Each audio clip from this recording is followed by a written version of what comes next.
역사에 손 놓은 도시라고 비판받던 대구시가 지역사 정리를 다시 시작하겠다고 한 건 늦었지만 그래도 의미 있는 일입니다. 하지만 이번 발표에서도 대구 시립박물관 건립 문제는 빠졌는데요. 그동안 이 문제를 취재해온 박철희 기자 나와 있습니다. 네, 박 기자, 이 네. 전국 7대 도시 가운데 대구에만 없는 게 시립박물관이고 다른 중소도시들도 시립박물관을 갖춘 곳이 많은데 대구는 유독 쉽지 않은 문제인 것 같습니다. 네, 그렇습니다. 과거 달성공원에 있던 대구 시립박물관이 대규모 유물 도난 사건으로 문을 닫은 게 1959년이니까 벌써 63년이 흘렀습니다. 그렇지만 대구시는 시립박물관 건립과 관련해 신중한 접근이 필요하다는 입장입니다. 국립박물관 건립을 위해서는 문체부의 사전 타당성 평가를 반드시 거쳐야 하는데 이를 위해 기존의 다른 박물관들과 차별화되는 방향성을 마련해야 한다는 겁니다.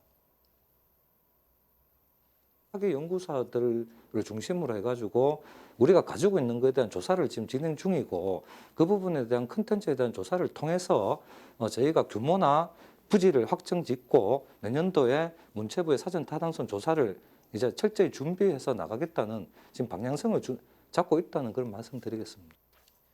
네, 대구시가 부분적인 방향성을 언급하긴 했지만 공식적인 로드맵 자체를 내놓지 않은 데다 콘텐츠 차별화와 관련해 토론회나 공청회 계획도 아직 없는 실정입니다.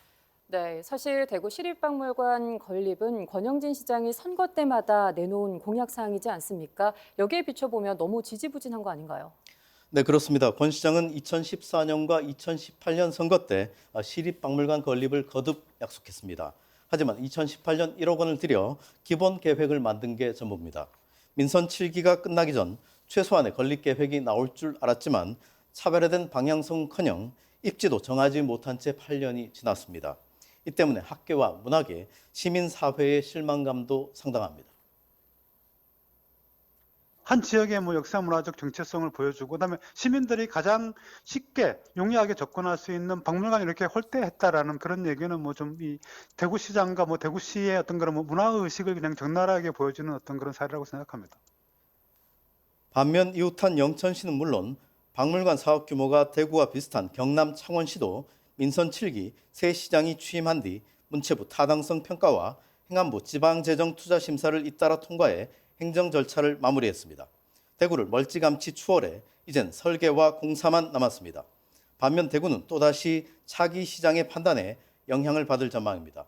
특히 내년부터는 국립박물관 건립비의 40%를 국비로 지원하는 제도가 폐지돼 사업비 800억 원 모두를 시비로 부담하게 됐습니다.